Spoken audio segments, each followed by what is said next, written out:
Welcome, everyone. Thank you all so much for joining us for our next Tiger Talk of the week for this summer. So once again, my name is Lindsay Bray. I'm the Senior Coordinator for Parent and Family Services.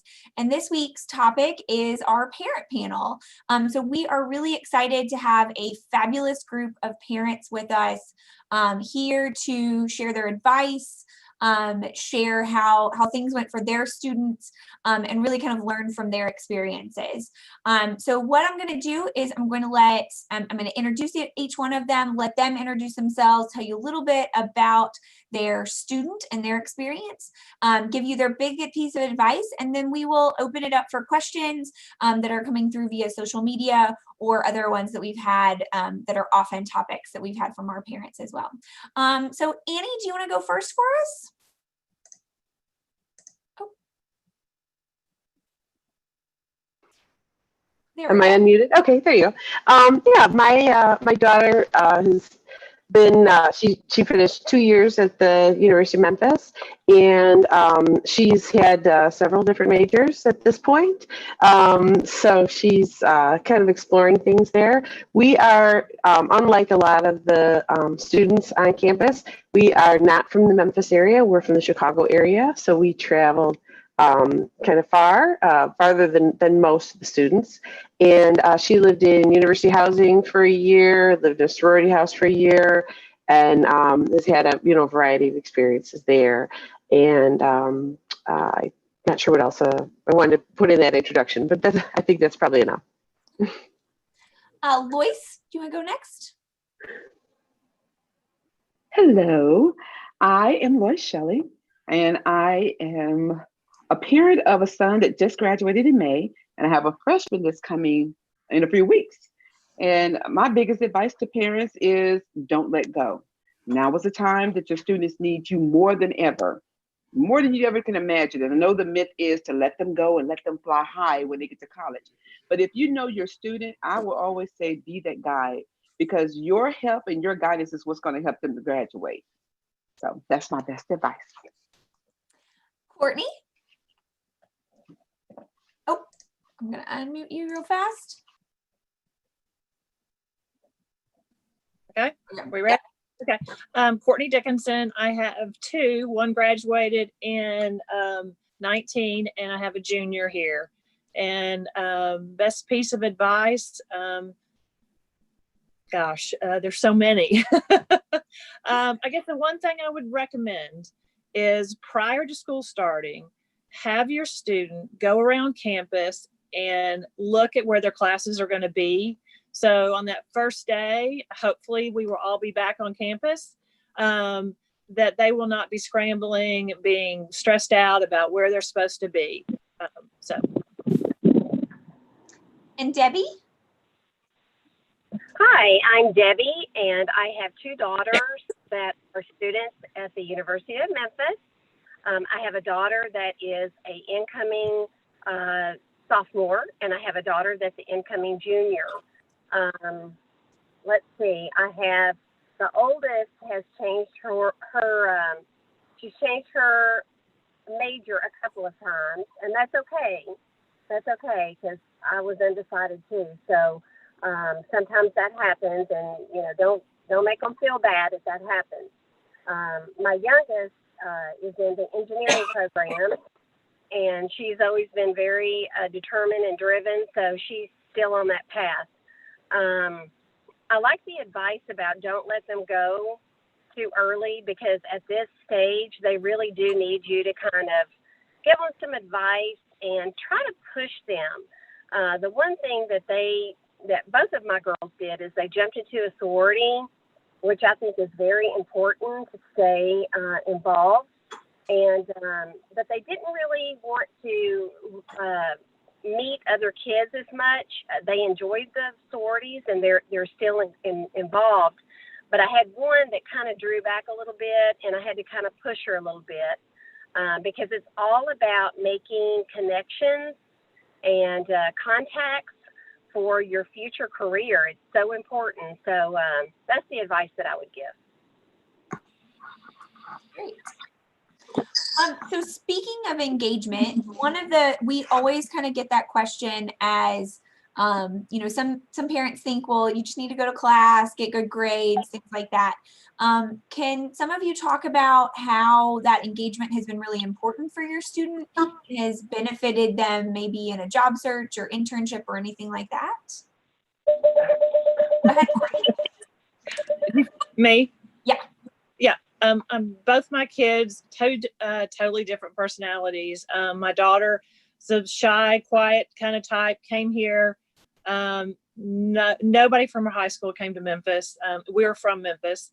And I was a little worried about that, but she dug right in. She did go the Greek life route, which was wonderful for her. She excelled on this campus. And I think she had a lot of friends that she met through Greek life, through living on campus, through her classes that kind of pushed her out of her comfort zone. She got involved in student government. She did 2 internships. So I think involvement is extremely important. There have involvement fairs, even the colleges. She was in the College of Business. They have specific College of Business fairs, but the university overall has college fairs. There is something for everybody out here. My son, on the other hand, is a go-getter, Mr. Personality. He's a junior this year. He also went to the Greek life, which has done wonders for him. And so I can't, and he's not involved in any of the student government or anything. That's not his forte, I guess. But he is still very much involved in campus with the Greek life. Annie, did you have something on that too? Yeah, I was going to say, my daughter also had that experience where she would got involved real early with Greek life and with some other things. And the piece of advice I'd offer there is if they start out with something and they really like it, and then next semester they decide they want to go and try something else, encourage them to do that too, because it just broadens their horizon. They don't have to start and get 100% all into one thing and rise into that, into leadership or whatever. They can dabble a little bit and figure out, this is time to experiment and figure out what they like. Lois? Well, almost similar stories. My son didn't get involved in Greek life until the second semester of his sophomore year.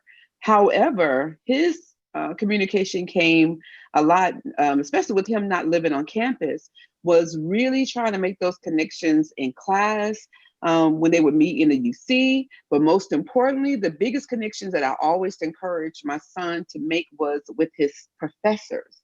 Those were the ones, especially when people look at their professors as they're just teachers, they don't care about us, we're just a number.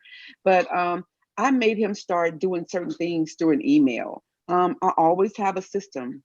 Before about a month to 2 to 3 weeks before your class starts, send an email to your teacher asking for a syllabus. Even if it's not available, what that does is it gives them your name before they will know the name of any other students. Then the other thing that I always tell my son to do is you have to meet with Dr. Rudd at least once a semester or once a year, depending on his schedule. And the reason why is because he's the president of the school, and there's a lot of things that Dr. Rudd knows and people that he knows that he can help point you in the right directions. Those connections really were valuable to my son when it came to Greek life, when it came to other things he wanted to do in life. He had such a depth of who he could go to get referral letters from, even to his first meeting with Dr. Rudd, his first semester of his freshman year, led him to be referred to the Cruise Center, which is the reason why he's doing the business he's doing now in real estate. And those deep connections, it is not just from that one meeting, and it's from making sure that you continue reaching back to your former professors, continue meeting with Dr. Rudd, because you never know where those connections would take you later on in life. And I really believe it was those connections that helped him to open up even more and allow him to really just flourish on campus with people of all races. So he took really advantage of it being in college. It was a great experience for him. And he was even one of our Mr. U of M finalists this last year too. Mm-hmm. Yeah. Debbie, did you have more on that topic about how your students have kind of benefited from being involved? You're on mute. Let me. Let's see. Sorry about that. That was on. I totally agree, and I wish that I'd had that advice myself about meeting with some of the upper leadership at University of Memphis. My daughter's the one that got into the engineering program. She's gotten into some side projects that the University of Memphis offers. There is a storm water project that's going on, and I'm forgetting the name of the gentleman who runs that. Lindsay, you probably know. But just anything that they can get in, I guess, dive into that's attached to the course of study that they're taking on. Again, it's all about connections, and I totally agree with the advice. I know they're shy. Well, not all of them, but my girls were fairly shy. And, you know, just encourage them. And one of the things that I asked my daughter before I knew we were doing this panel, or I knew we were doing the panel, I asked them what I should give as far as advice, is they did say, you know, don't be afraid to reach out to your instructor, your professor, your teacher. And both of mine have a tendency to, you know, oh, I don't want to go. And, you know, I don't, you know, what if they think I'm stupid? You know, I've heard all those things. And they have both done a very good job. In fact, one of my daughters, she had some kind of issue with a grade that was incorrect. And she challenged the teacher on that. And there was a mistake that was made.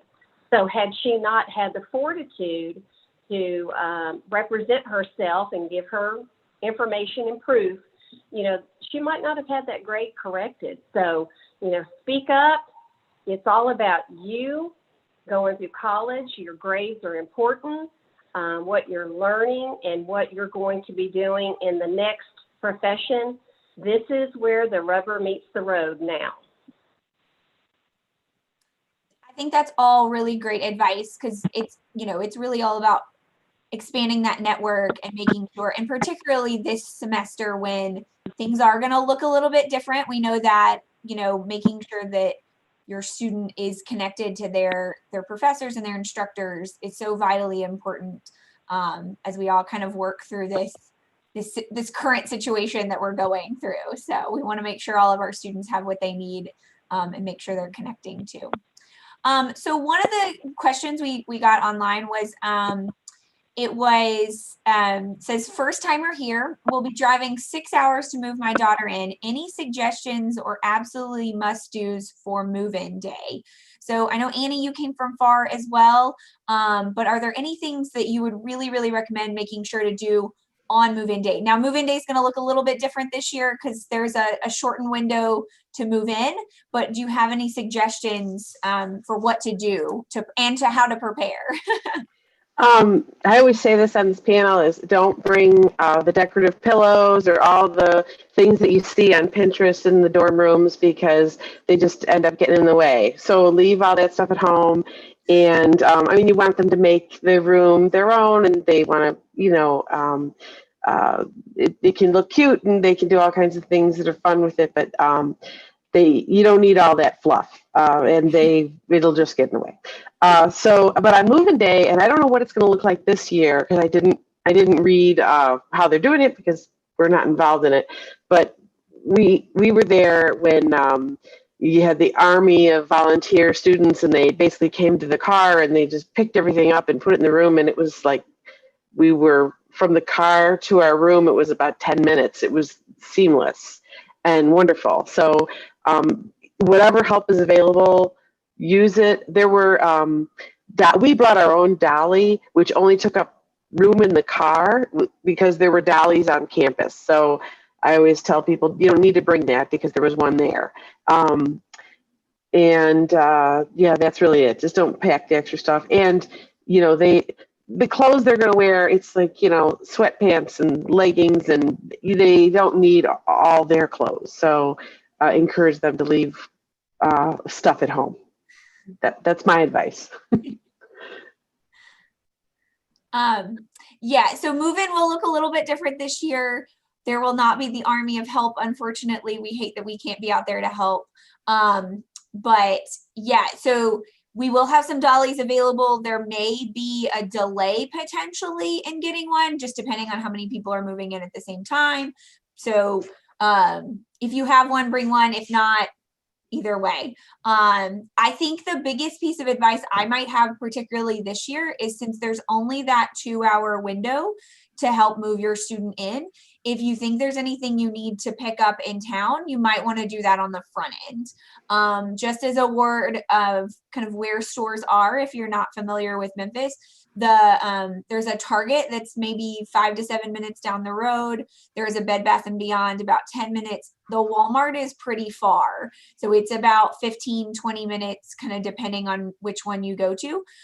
There is a grocery store that's very close too. So there are opportunities. And I know, we now live in the days where everything, you can buy it online and pick it up in store. And so I know those are great opportunities too, but that might be something to think about for our parents moving in this year in particular, to kind of buy what you think they might need on the front end and bring it in. You can bring it back to them. They just have to come out of the dorm. They're going to have to come out of their room outside the hall and get it from you in order to get it.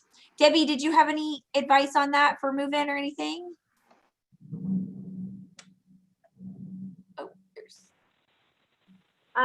We didn't do the dorm. We went the apartment route. So my view would be a little different. And we were also coming from local. So I do agree. All the extra stuff is just, for show. You're going to end up packing all that stuff, and it does get in the way. They're just usually so excited though, and they want to decorate. And so let them do what they need to do. Just be prepared for a lot of extra coming home that first year.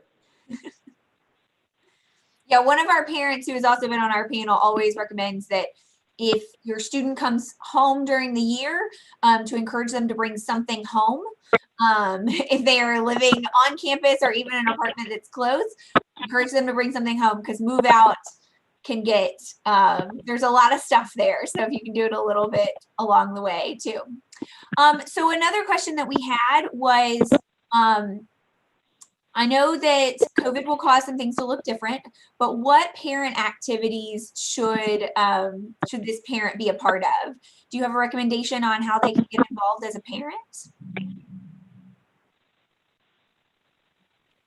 Well, I would say I always say parent and family services. And the reason why for me, when I joined the organization 5 years ago, it really was a lifeline for me to be able to know what was going on campus. Because, of course, when you have a student that's a freshman, especially, and then sometimes children just don't tell you everything, but you get this information that tells you everything that's going on campus. It really kept me in the loop on things. And then when there was a situation that came up and I didn't know where to go, where to start when there was a problem, calling Lindsay, it's like the hub of the school. It really is the nucleus to me of the school. I was able to know what to do, where to go, the things I need to put on file in order to allow me to be able to advocate and help my son without it breaking HIPAA policies. I will tell you, if there's anything to be engaged in, parent and family services is the best thing you could be involved in. And not just because we're on this call, but I know what it's meant for my family. Courtney, did you have something? I did, and I agree with Lois on that. You are a wealth of information, and Lindsay and your staff are great. There's always questions, and she can point you in the right direction of where you need to help or whatever. Debbie, did you have anything to add, or? I would just say Lindsay is great. She helped me so much, and because of you, Lindsay, I got involved trying to help other parents. I know what it's like to be frightened and uninformed, and it just kind of helps all that anxiety to be able to have you and your to reach out to. And the fee is so affordable. It's a very, very small fee for what you get back. So I just thank you so much for helping me and my students navigate through the years that we've been here. I appreciate that. Thank you. Annie, did you have anything? I just want to make sure. Yeah, I'll echo that for parent and family. The other thing I'll say is when my daughter moved in freshman year, she actually had a roommate, and then she ended up moving into a different roommate. And with the second roommate, that roommate's mom, I had actually met at orientation, and she wanted to meet me while I was there, and so we went out to breakfast. And that was really good. It never occurred to me to have breakfast with my daughter's college roommate, and it was actually her whole family. So I really encourage people to do that if you can, to get to know the family of your daughter's roommate or your child's roommate, because it was a great experience, and we have a connection, and their roommate's still in an apartment and or house. So anything you can do to kind of broaden your circle informally too. Yeah, that's great. I really appreciate all of y'all's sweet words. So yes, Rachel will drop some information about the Parent Family Association that they mentioned in the information too.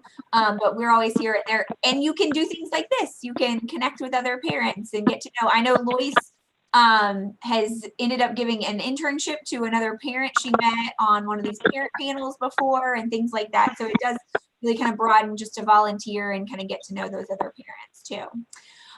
So another question that we have gotten is about kind of the extra help that's available for students on campus. Have your students taken advantage of kind of tutoring services or our disability resources for students or anything like that that's really kind of helped them academically? And how did that go? Lois, do you want to go first? Yes, my son, he's registered through Disability Resource Services at the school, at the university. And he wasn't a good writer when he came from high school because he had challenges from a head injury. He wasn't good at writing. And so being a part of the university and being able to go to the writing center, they paired him with a student that was, I think she was in her doctoral program or something like that.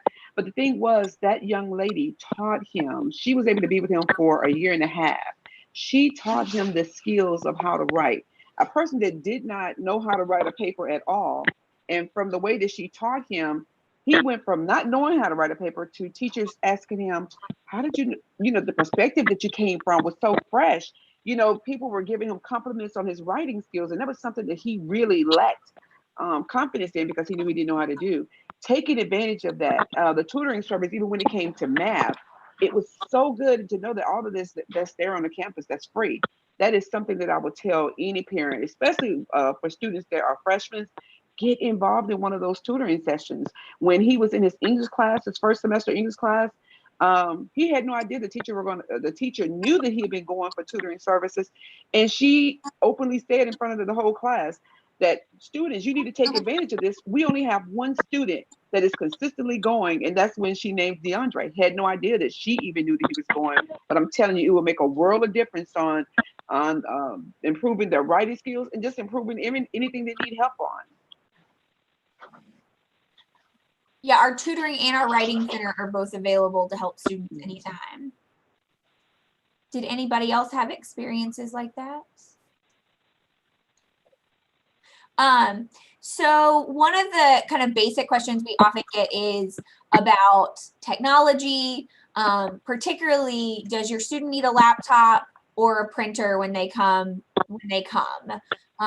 Did you all buy one when you got here, or how did you handle that? Courtney, you want to go first? Yeah, but both of mine had laptops that we bought right when they came out of high school. They went to private school here in Memphis, so they had access to computers there. We did buy a printer for my daughter. I don't think she used it, but maybe twice, because there's so many print centers around that they can print to. University Center Tech Hub is a huge 24/7 computer lab, And if they don't bring a computer on campus, they can always go to the Tech Hub, which is in the UC, or some of the other technology centers around campus. I know the Fogelman College of Business has their technology center. So I think a computer it may not be necessary. It's extremely helpful. But printer, not so much.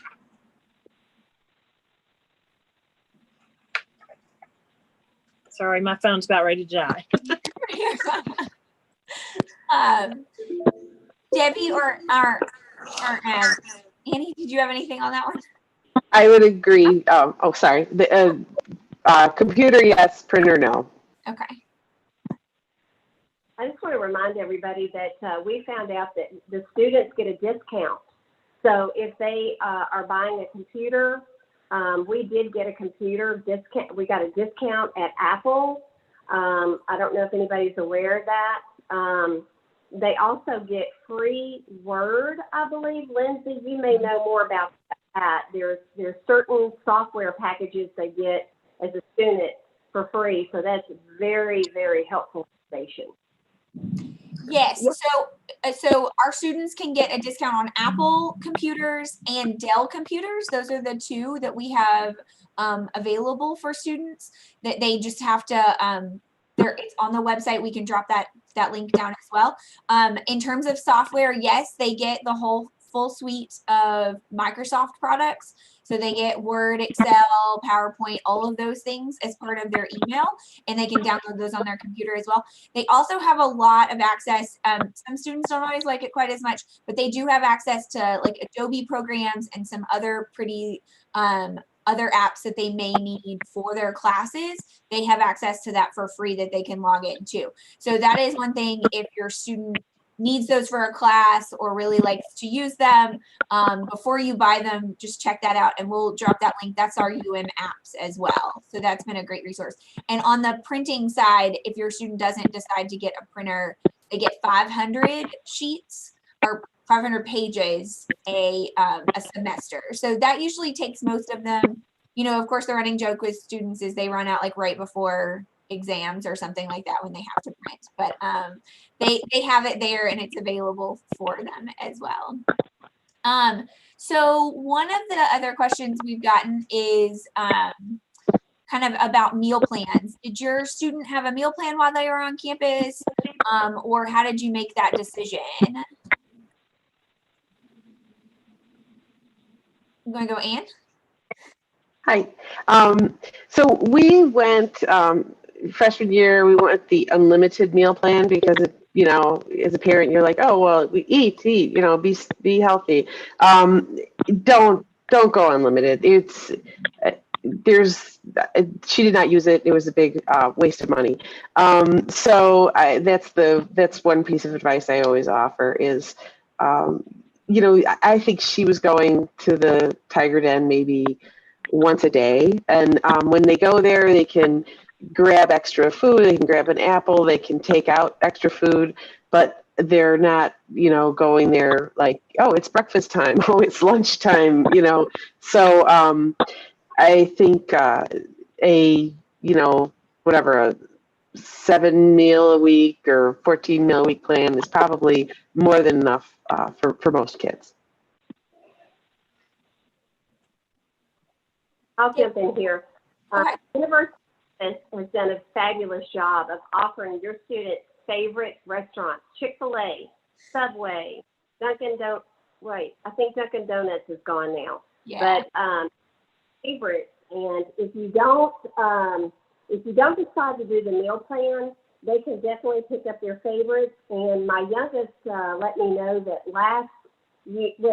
earlier this year, before they couldn't come to school anymore, which was unprecedented because of COVID, they added some type of restaurant that has like wraps and salads, and she's really into the healthier route. So your students will love the variety. Courtney? we go. I just want to say that both of my children did not live on campus for a semester. So they utilized their $300 dining daughters or whatever it's called now. My daughter was fine. $300 was no problem. My son, on the other hand, freshman year, I think it was a month into school, and I was already putting money back on his card. So he utilized it a lot. Our new food service, Chartwell, is excellent. I'm sorry, I work at the university, so I will tell you all the truth about the food. Chartwell has done amazing things. They've barbecued, like she said, wraps, Panda Express, Chick-fil-A, which is a huge success, Subway, Steak and Shake. So there's a lot to offer here. And I think, your students having a food security kind of blanket, that they know that they've got meals and they know where to go.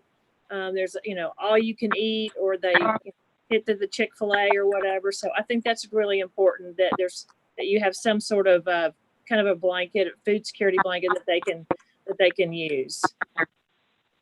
Yeah, and if they decide not to go with a meal plan, they get that Tiger Eats money, which is $300 a semester. And so that can be used at any place, including the Starbucks. So I know students who run through that $300 real fast, even at just at Starbucks.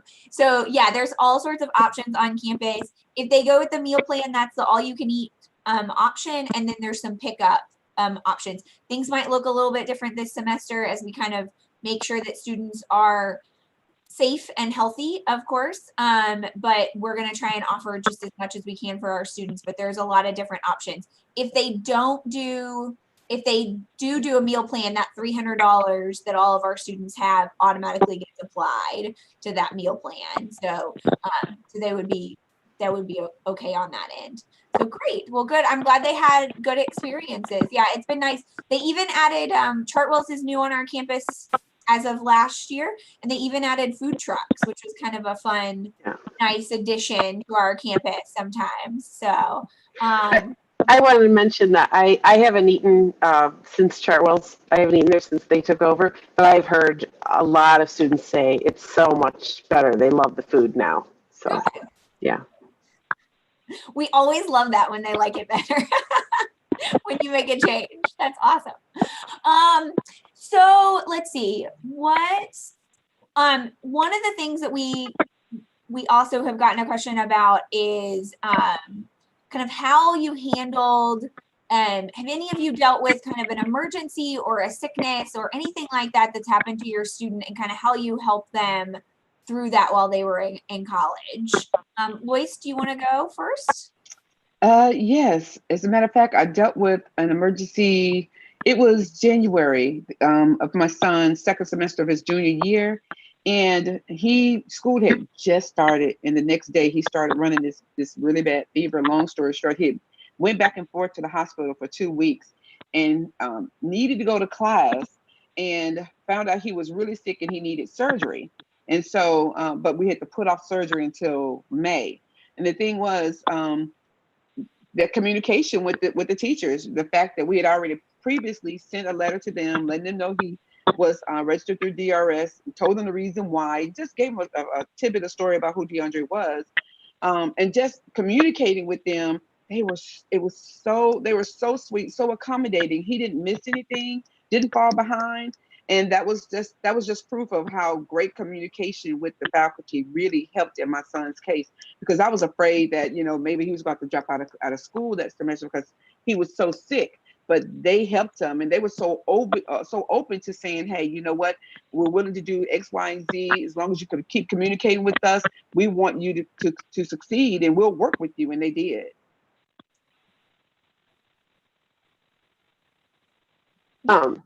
So I haven't had like an emergency situation, but since I live 550 miles away, I have a friend who lives in Memphis, and I just made sure that my daughter has her information and her contact number, and talked to my friend who was my college roommate, and she is kind of a point person. Like, I know that I could pick up the phone at, 2 a.m. if I needed to, and she could run to the hospital. And just having a contact person there, since I'm far away, was really helpful. And, mention her roommate's parents also have said the same thing. Like, if she ever is has an emergency situation, we can be there. The other thing I'll mention is, before she left, I had an attorney. It wasn't expensive or anything. It was just a paperwork. I had her do a power of attorney so that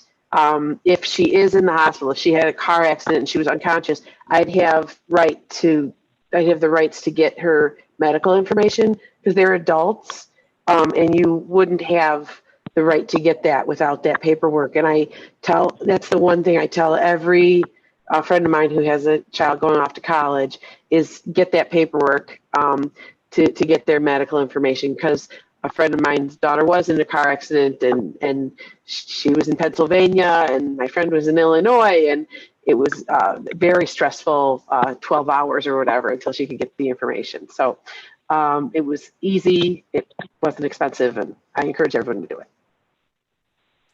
That's a great piece of advice, because I think that is something to the transition is you all are so involved, and that's important, but also legally things are changing a little bit. So having those forms and making sure that things that you would think about even for yourself that you and your spouse may have, or if you have other people in your family who you trust to help you and things like that, thinking about those for your student as well.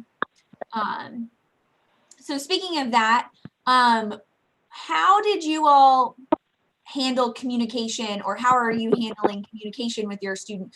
Do you have expectations? Did you have conversations before they started college about how often you wanted to communicate? How often do you communicate with your students? Lois, you want to go first? Well, as I said earlier, my son chose to commute, and even though he commuted a lot, he was on campus a lot. And the thing was for us, I decided in order for him to be engaged in school and be focused, we decided for him not to work his first year on campus. Of course, it allowed him to be able to get acclimated to the campus and the rigorous schedule of just being in college, but it also allowed for us to have good communication. Even when he would have issues with something that he's working on, some kind of a lesson, I always served as his extra set of eyes. Even when it came to critiquing his papers, we kind of developed this real good teamwork of a relationship. So much so it allowed my youngest son to see just how my oldest son and I were able to network when it came to his school, him being successful in school. So it has really, my youngest son is already prepared with the communication that it takes just to be able to be successful. So it has made him automatically open to communicating with me as a parent, whereas sometimes when children are in college, that is the last thing they want to do. So that's how we communicated. Debbie, do you have anything on that since you've got two daughters? Oh, you will hear from your student when they need money. Hear from them. And I think that you plant the seed early that communication goes both ways. So they need money, but you need information. So start it early.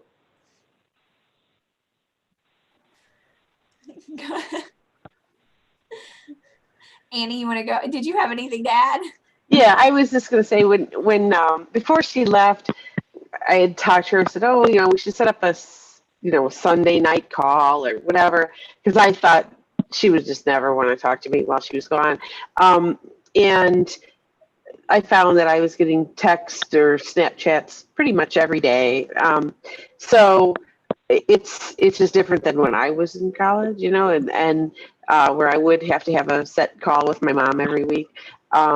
So you kind of have to let it happen organically, but I think setting up expectations is a good thing, especially when it comes to money and grades and all that stuff, to figure out what information you expect and what information they have to tell you. And it's not I think there's a relationship there that you have to establish. But yeah, I thought I was surprised at how much information I was getting back and how much communication there was. That's a really great point about setting expectations. Courtney, did you have anything? Yeah, I just I took pretty good communication with both my kids. But the one thing that I did require of them both is that I needed the access to the financial end of their emails, just so I could keep up with what's going on and what was needed. And they were both fine with that and they had no issues. But I think that's something that's kind of important. Most of the time the parents are paying the bills. So you just kind of need to know what's due and when it's due. And that just helped out a lot. And again, if they had questions, they would always ask me since I worked here. If anything, question wise, as far as, classes, or I could put them in touch with the right people. So that was helpful. So we've had a great call. So thank you all so much. So are there any last pieces of advice that you have for our parents who are, we are, I think, about 3 weeks away from the start of classes? Anything that they should do or know and then and be prepared for? I go. Sure. Okay. I know this semester, fall semester, is going to be so different from anything that any of us have ever experienced. So it's going to be a huge learning curve, and just might explain that. I think it's important that they get together, but they also got to remember to be safe. And I know the university's taking precautions to keep everybody safe. But another piece of advice is also look at the scholarships. There's a whole scholarship page for students, and there's so many out there. Some have stipulations as far as the year or the major that you're in, but I think that comes available in February. I'm not sure, Lindsay, you might be able to elaborate on that. But and a lot of those scholarships may require you to write a small essay. But if finances are an issue, it's a great start and it's a great opportunity. And I highly recommend it. The other thing I would recommend, which with this COVID, I'm not sure they're going to do internships, but they were so beneficial to my daughter. She did 2 and found one in a corporation here in Memphis and decided that's not where she wanted to be. Did another with a nonprofit. And she is presently working for that nonprofit now full time. So hopefully we will have internships again. But anyway, that's my spiel. Yes. Yeah, and that's the Tiger Scholarship Manager we'll put the link into. And those applications are due on February 1st every year for the next school year. And we even have one as part of our Parent and Family Association. So if you join, you're part of that, your student can apply. And I think Lois and Debbie's students both have gotten that before. Annie, did you have your last piece of advice? Yeah, well, one thing I always say is, you can always change your mind. Like that's something to really reinforce, is that if they, go in one major, they can change their major. If they join an organization, if they get into a group of friends, they can change that group of friends. This is a time to experiment and grow and learn new things, and they should not be afraid to change their mind, and that's okay.